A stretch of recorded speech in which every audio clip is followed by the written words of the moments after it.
Thank you for joining us today for the virtual Sunday service with the Center for Creative Living. CCL, a charter of the Universal Church of the Master, has served and supported the spiritual needs of its community here in the Bay Area for over 20 years.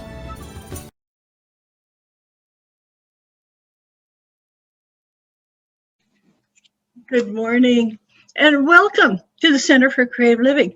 I'm the Reverend Doti Boon, the pastor here, and I'm so glad to have you. What a delightful morning. We had rain during the week. We had sunshine on Saturday. We have a beautiful day today, and you know what? It's the first of spring. That's what it's supposed to look like. It's supposed to have green flowers, green leaf trees, bright colored flowers, all these wonderful things that are happening. It's spring, the Vernal Equinox. And we're glad that you can join us on this almost first day of spring. Yesterday was the first day. But today we're going to be talking about it and celebrating it because our wonderful Reverend Dr. Ayleen Augustine is going to be talking about the Druid celebration just a little bit in her message today, so you can find out how other folks and other religions celebrate the changing of the year, the first of spring. Now, Patty Baker is going to be talking about her second step in getting rid of discouragement, how to get over being discouraged about things. Isn't that exciting? Because so many people have what we call pandemic fatigue. And it's nice to have a speaker who's going to help us get out of that. And if you haven't heard Patty before, she's a great speaker and you're going to enjoy it.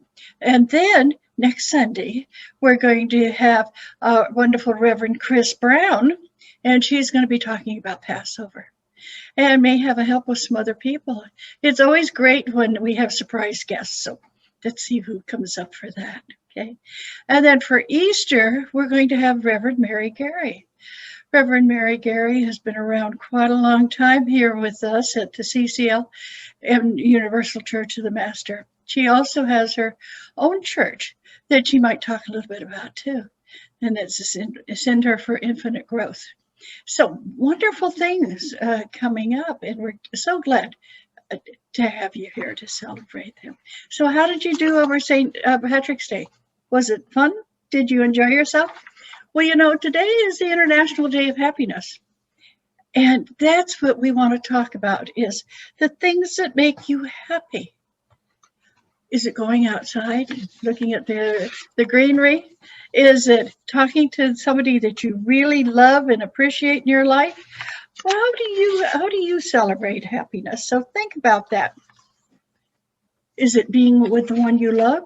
Is it talking on the phone to friends and family? There's so many ways that you can start doing that. But what I want to talk about is keep calm. Stop getting into this frustration and worry of what's happening next. Keep calm and also stay wise. Think about things before you do them. You don't just have to jump into something. Think about it, plan it, and stay wise about what you're doing. That helps make you happy because you're not caught off guard, not knowing what's happening next. And also, be kind. I often talk about the fact that I try and reach out to 4 people every day that might be home alone or they might be going through a difficult time, just to remind them that they're not alone. I'm here, Creator's here, family and friends. You just need to reach out sometime to tap them on the shoulder and be kind. Can you do that? Well, we're going to be listening to our Reverend Dr. Ayleen. She is the president of our parent church, the Universal Church of the Master. She's going to be doing a message and she's going to be doing a prayer. Then comes Patty Baker. And then following that, we have meditation with the Reverend Dr. Janet Childs. And she plays her guitar, so you can get into that wonderful meditative state. And then Reverend Corry Gott is going to be showing some videos that make you think a bit and enjoy life and look forward to tomorrow. Now, magic, And for those of you who know, Magic Powers, isn't that a great name, is going to be writing a book about your experiences and what you've learned during this COVID experience and what you've learned about being indoors during the quarantine. And she'd like you to write her and tell her about your experiences. So if you want to, let me see now if I can give you her correct way to get in touch with her. And that's Magic Powers. And you know what? I can't read her. There it is. Thank you, Corky. It's Marge, M-A-R-G-E, at discoverwinningways.com. One more time, Marge at discoverwinningways.com.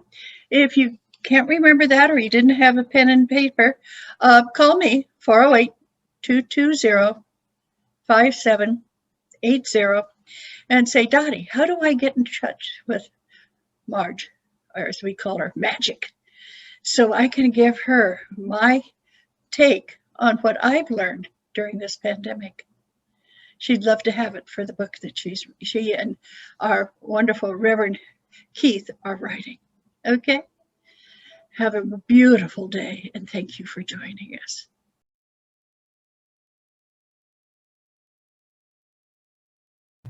Well, good morning, everyone. I'm Reverend Dr. Ayleen Augustine, and I am the president of the Universal Church of the Master, and I'm also very pleased to be doing the prayer this morning. And this is a very special time, especially for me as a Druid, because it is the celebration of Alban Alair, which is the Spring Equinox. And Alban Alair means light of the earth. And it is time for the earth to awaken. You know, sometimes it is really easy to get locked into the winter and the hard times.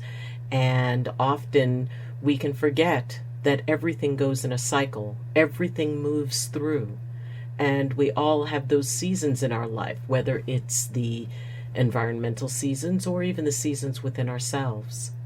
So consider that this is a time of renewal.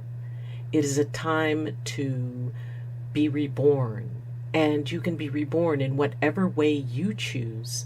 You can remake yourself in any moment and at any time, and decide, no, I want something different. I want to reignite that spark within myself. Maybe it's taking up something that you had always dreamed of doing, and now you decide to put it into motion. Because that's what the winter was for. It was a time that we could evaluate what worked and what didn't work in the past year, so that when the spring comes, when renewal happens, when life is infinite possibilities, we can be able to move into that and make our dreams realities. And yes, it's going to take a lot of work. It's not just about, well, this is what's going to be, so therefore it will be. Nope. The only place where success comes before work is the dictionary. And it's not something you have to do, it's something that you get to do. So, as we welcome the earth back, as we welcome back spring and the plants become green and everything is about fertility and moving forward and life, we just have to be able to keep in mind that the spring will also pass. Then we move into summer, then the fall, and then winter again. This is a time of balance, and Alban Alair is about the balancing of not just day and night, but of light and shadow. As Druids, we embrace that balance point because it is in that natural place of balance where peace can be found, by accepting all things and attaching to nothing. So, it is also a time of the eggs, and the Druids have a very special relationship with the egg because there is something called a Druid's egg.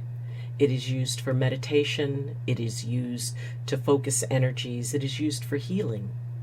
And a part of the reason that this is a time of special celebration for eggs is that belief that when a druid has reached a certain level, that they are gifted by the natural world, by the earth itself, with an egg.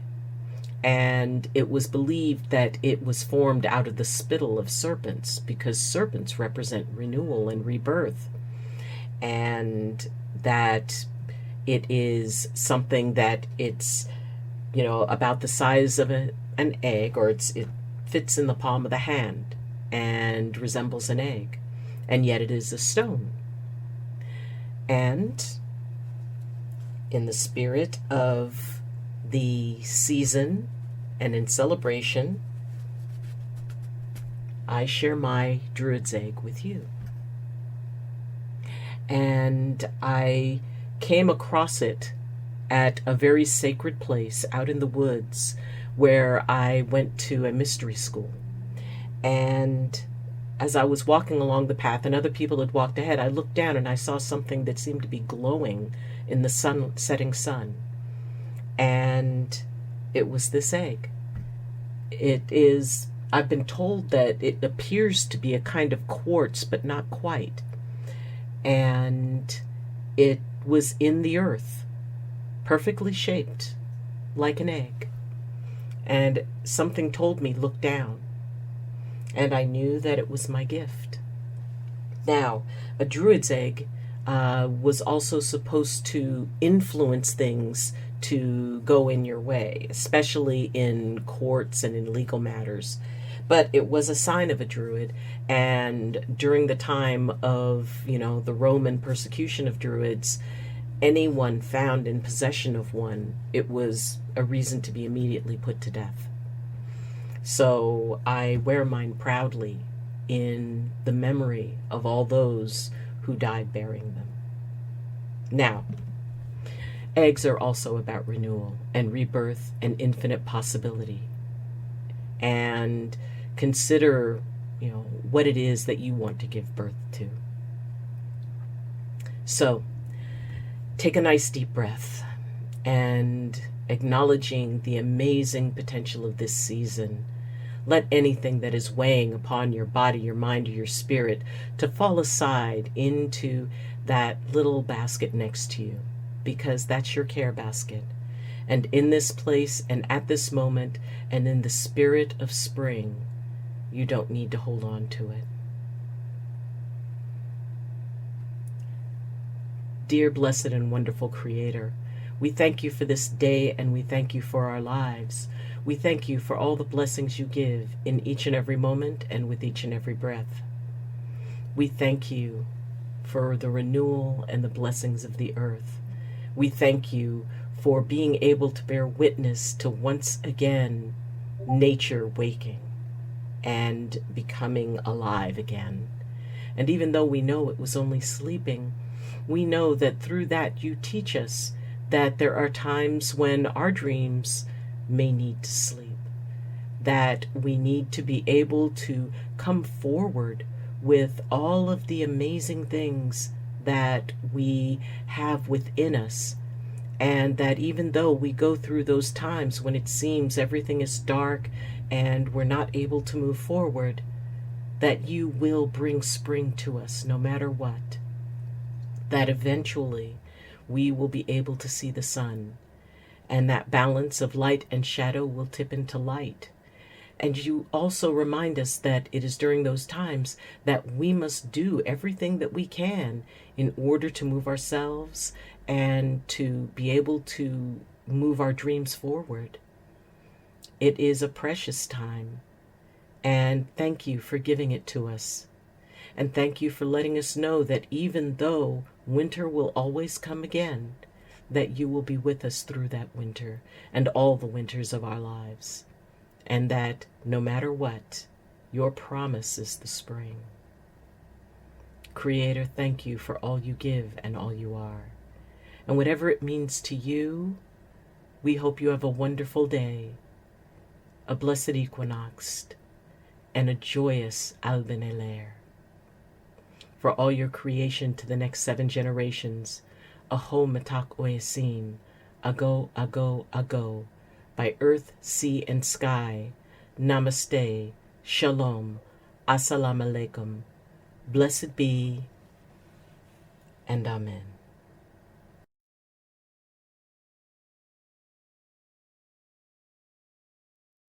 Morning, everyone.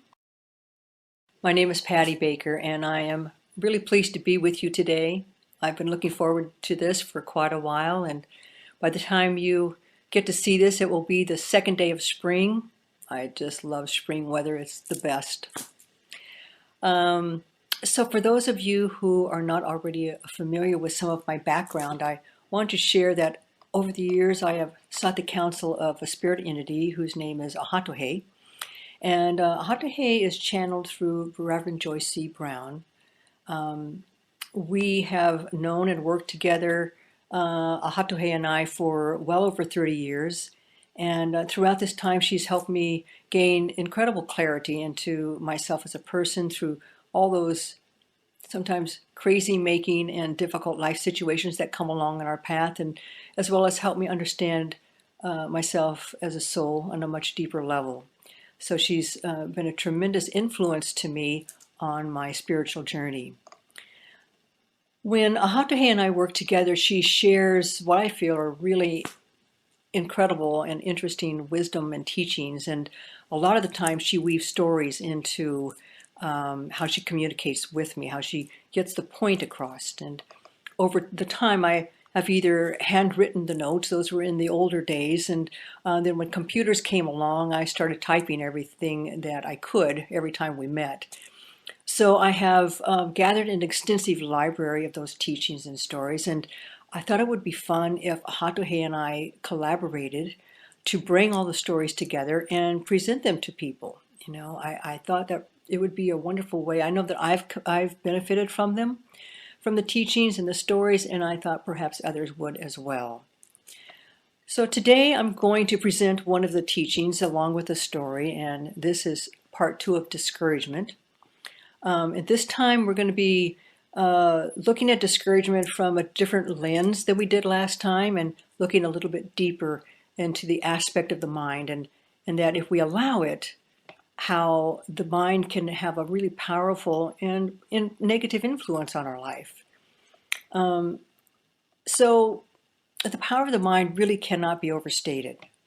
It takes great strength to reverse the negative messages that it responds to, but it can be done. It's understanding the depth and the extent the mind will go to get its own way, and oftentimes to its own detriment. So I want to begin by sharing another story, and this is about the power of the mind and how it can lead you to discouragement through its unchecked control by not coming from the heart. This is called appetite for control. So one day a big, really big, gigantic, oversized, 2-foot in diameter frog was sitting in a small pond. The big frog got all the tasty insects, and when it could, it ate the small frogs, birds, small lizards, and everything around it where it lived. In the pond, outside the pond, and beyond the pond. It took liberties and was very proud that it could bring fear into those that shared the pond. As if that wasn't enough, the sound of King Frog's voice could be heard throughout the forest surrounding the pond where all the animals lived.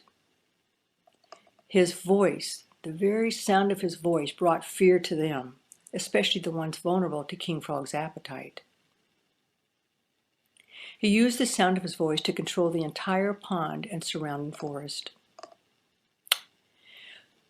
Well, there was a wise red fox known as Protector of the Forest, who had spent many days observing carefully the big frog and knew that this one was only concerned about his appetite and ruling the pond. The fox decided to teach King Frog a very important lesson about arrogance, conceit, and feeling he was above everything in his environment. And being wise to the ways of nature, Red Fox sensed the pond was about to undergo major changes. King Frog had become so focused on satisfying his own needs that he overlooked the coming changes in the season. One day, Red Fox came to the pond and said, "Good morning, King Frog. How handsome you are." Big Frog was flattered. But the fox knew not to get too close because King Frog had a long tongue, and he was very big for a good reason. He ate everything he could catch. The fox, being very wise to the ways of King Frog, knew that flattery was the way to go. The frog, through his pride, became even more full of himself. The next morning the frog returned and said again, "Good morning, King Frog. How big and handsome you are." And the frog sat back and ate an apple while keeping his attention on the frog. The pond where King Frog resides has beautiful scenery with lots of plants and flowers and an amazing wild apple tree. He is enjoying the flattery to its utmost contentment. King Frog enjoyed himself so much that he truly did not pay attention to changes taking place in his environment that would really affect his current home. He was content with his apples, insects, and anything he could catch to eat. The fox left King Frog to the enjoyment of his food and his ever-changing pond. The fox knew that King Frog wasn't aware that major changes were coming. The fox would wait. King Frog continued to not be aware of changes while he feasted on an abundance of food over the next 2 weeks. During this time, the pond was drying up and the big frog did not seem to notice. As long as there was enough water to keep him comfortably wet and his appetite satiated, he was content. Self-absorption has its distractions of major proportions. And then something happened. The pond totally dried up. Not one drop of water to be found. The fox returned and found the frog is now very unhappy. He cannot move easily because of his huge size, and the water he needs is about a half a mile away. Red Fox said, "The rains are not coming for a while. What are you going to do, King Frog?" The frog said, "I will go to where the water is because I am the King Frog." When the King Frog started out on his journey, he did not go in the night. It went in the day, and the hot sun began to dry King Frog's skin. With the body of water still several hours away, he began to realize his mistake and tried to find a place of shelter away from the sun, to no avail. The fox watched and followed from a safe distance. He called out to the frog, "You know, I can get you water, King Frog." At this point, the frog would have agreed to anything to get water of any kind. He was dry, desperate, and for the first time in his life, afraid. So Red Fox made a deal with King Frog. The frog would agree that for the water, the frog would not ever make another sound. The sound of King Frog's voice had brought fear to many for several seasons. For those who lived near that particular pond, there was no peace at any time of the day or night because King Frog was always sending out his big croaks, reminding everyone who was in control. It was time to put an end to King Frog's control through the fear of his voice. Red Fox also told King Frog, "And from now on, you can only eat what's in the pond that you catch. You can no longer eat the other animals, birds, or insects that come to drink and to feed their young along the edge of the pond. If they come into the water already knowing you are there and you catch them, then they have made that mistake. And you will only eat what you need, not as a desire to control." King Frog agreed. He was desperate. The Red Fox gave a whistle, and many foxes came with gourds of water, and they continued to pour water onto the big frog until he reached the big pond, where with all the energy he had left, he leapt into the pond, creating a huge wave of cool, fresh water. King Frog is happy. The fox said, "Remember your promise. Never make another sound, not even to answer me. Just nod your head." And the frog did. "And you will respect our agreement about not gorging yourself." Another nod from the frog. Over time, King Frog began to witness many amazing things.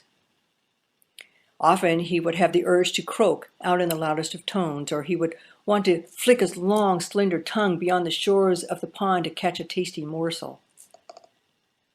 But he was so afraid that his actions would produce another dried-up pond.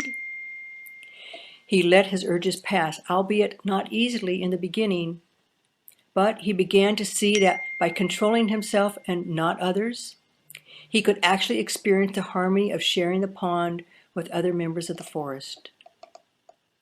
Eventually, his harmful urges subsided, and he began to feel a sense of belongingness to the community that he was actually beginning to enjoy. And over time, his body size shrunk, not dangerously so, but enough to blend into his environment. His largely expanded body no longer dominated the pond. He began to feel contentment of a different kind. Silence is an amazing teacher. It is truly golden, and it helps you reconnect with your heart and the hearts of those around you. So the big frog is like the mind out of control, and you must learn how to silence it on many levels to take away its ability to promote itself, controlling your life through negativity and disharmony. And one way to do that, one way to begin, is that by being aware or conscious that the mind is in fact doing this. It's giving you this dialogue, and we're participating. We are engaging. We're engaging with the dialogue of negativity and discouraging messages of the mind. So it feels like, and it is, it's like a vicious cycle that you feel like you can't get out of. Of course you can, but it feels that way. So discouragement relies on you not looking beyond the impact of feeling powerless, trapped, and unable to extricate yourself from your situation, keeping you in that cycle of discouragement. And it's really important to remember that discouragement is a part of your mind's way of getting what it wants. King Frog found a way to get what he wanted through fear and intimidation of those around him. The animals sharing the area with King Frog felt trapped and unsure as to what to do to be safe, and they were discouraged.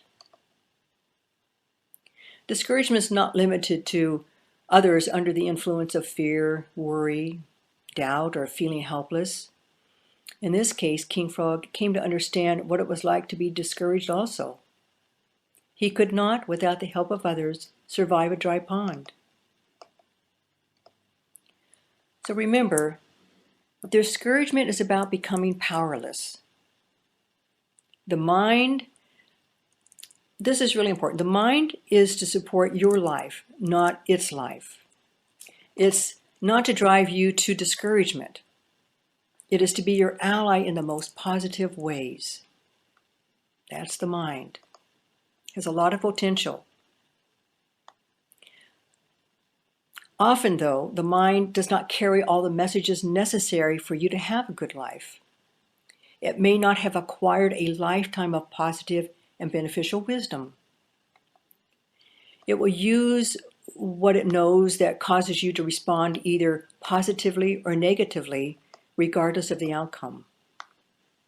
You can have a positive outcome and feel great, and the mind stores this experience and information. Then it can do the opposite, which the mind also stores.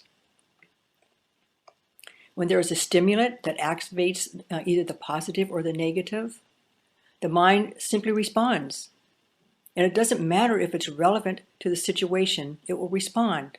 It's those triggers that we get. Responds. The thing to remember is that discouragement tends to always be negative. And this then will create a memory pattern in your mind that is based on your unpleasant experiences as dominant in your life. And what is King Frog? King Frog is dominant and a platform for discouragement for all the others who lived in the forest and around the pond. However, the same mind can show compassion and kindness and love. If this is the knowledge that you are practicing, then your mind will follow this wisdom. And this is how it responds to life situations. Whatever you are practicing is what the mind responds to in its day-to-day experiences. The red fox in this case represents that part of the mind that consciously connects to your heart. Knowing there is a better, more balanced way for all to live, eliminating the discouragement so many were experiencing by the control of King Frog's misguided ways. Red Fox uses silence to remove discouragement and to restore their inner peace through removing the fear of what was a part of their daily life. When the frog was silent, the forest was no longer held imprisoned by this reminder of a fate that may await them. The thing about discouragement is that it creates a way of thinking that controls the way you see yourself in relationship to your environment and the world in which you live. I really like that. I want to say it again because I think it's worth repeating.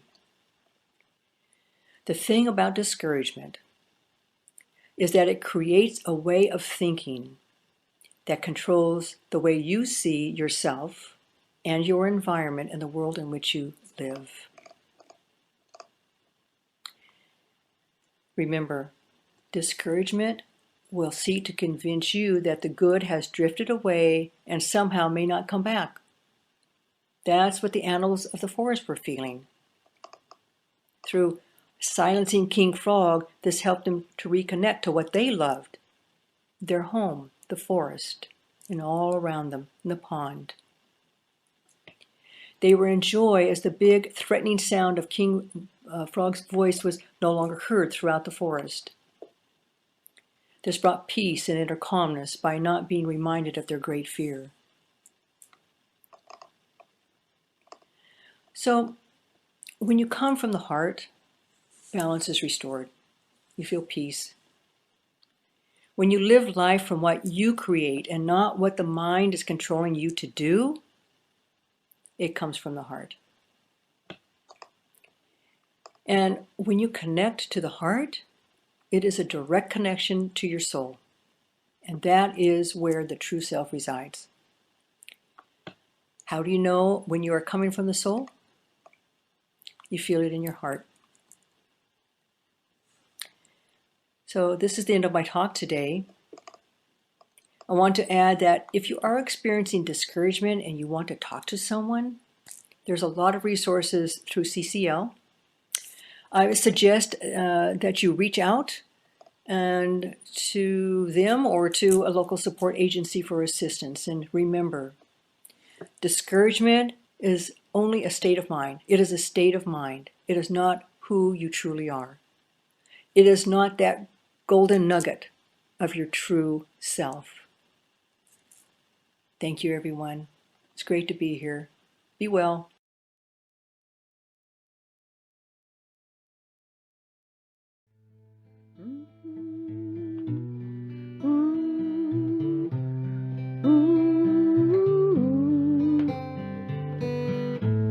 In the night of our wandering,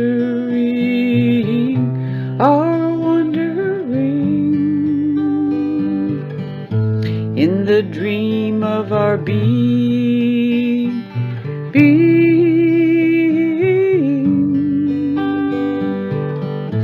in the dawn's deep glistening,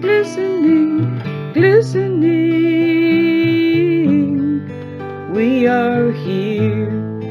We are here, we are here.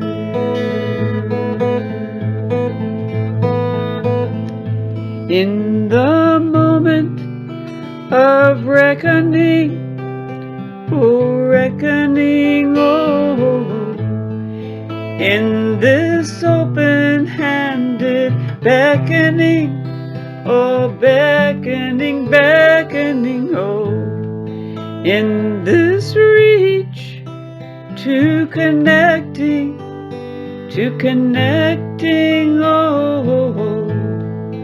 we are here, we are here.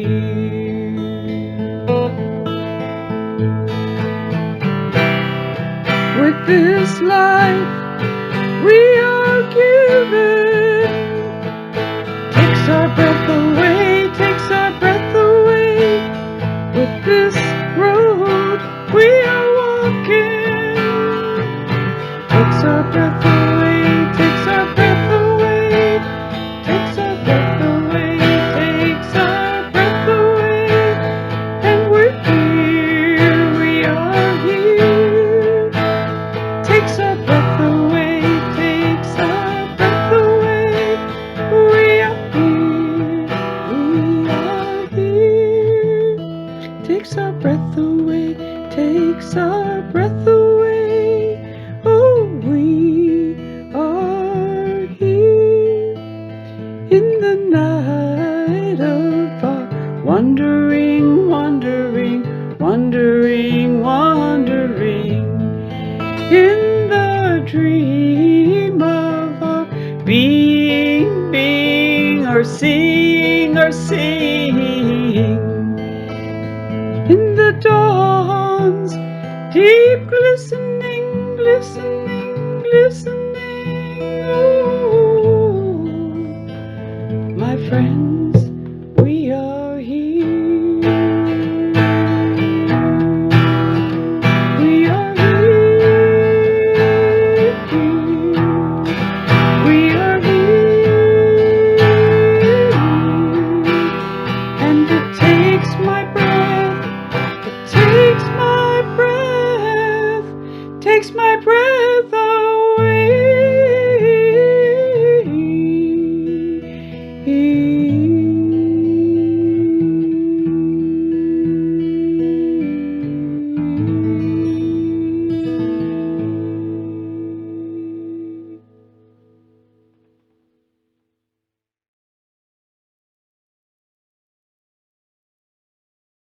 Thank you for joining us for this celebration of faith and fellowship. We'll be back next Sunday, and for those of you, if you have any questions, comments, or concerns, you can leave them in the comments section. If you appreciate this video and the work that the Center for Creative Living is doing, please press like on the video. You can share the video, and also please subscribe, because that will help this community and the church grow. Remember, in these difficult and challenging times, the opportunity to give and support an organization that has done so much for the community is tremendously important. Please help the Center for Creative Living continue in the wonderful work that it does. We will make it through this. We will be stronger for it. Our faith will carry us. Be blessed, be safe, and have a wonderful week.